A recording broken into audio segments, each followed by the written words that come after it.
사라의 임신 사실을 알게 되며 충격으로 끝나게 된 드라마 구파트너. 그렇게 이혼을 앞두고 결국 지상은 제이에 대한 양육권을 포기할 수도 있을 것 같은데요. 하지만 그 사이에서 상처받은 건 제이겠죠. 제이는 아빠가 바람 피운 것도 속상하지만 동생이 생겼다는 생각에 오히려 편하게 놓아줄 수도 있을 것 같습니다. 엄마를 지켜줄 사람은 이제 아무도 없다고 느끼겠죠.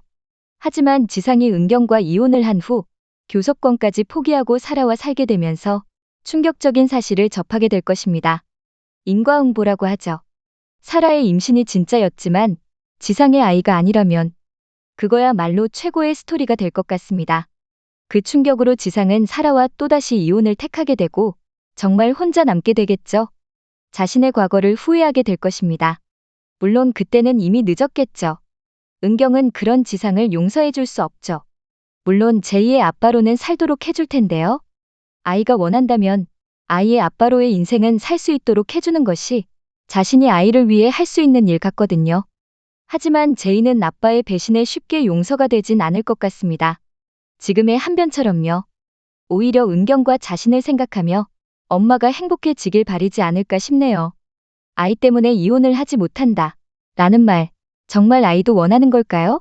엄마와 아빠의 관계, 정말 아이들은 모르고 있을까요? 비상광은 드라마 구파트너를 보면서 아이들도 모두 알고 있다라고 생각이 들더라고요.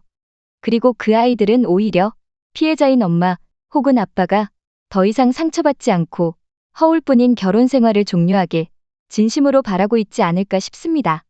유리 역시도 아빠와 상간녀 두 사람을 성인이 된 후에야 모두 털어버리게 되었죠.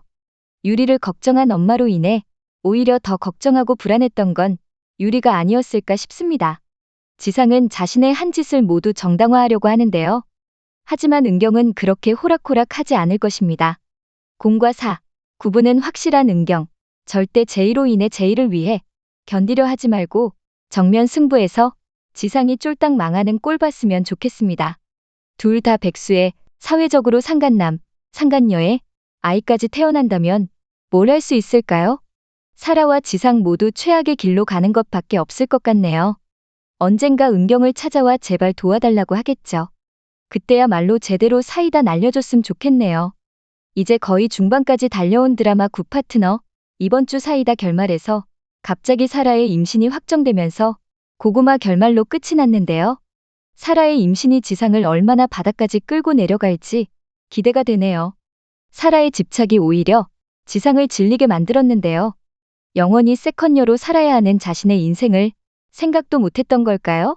자신이 선택한 두 번째의 길, 아이까지 두 번째로 만들고 싶진 않겠죠? 사라가 정신 좀 차렸으면 좋겠네요. 뭐 이미 늦었지만요. 드라마 구파트너. 다음 주는 어떤 사이다 일상이 생겨날지 기대해보며 오늘도 재미있게 보셨다면 좋아요, 구독 부탁드립니다.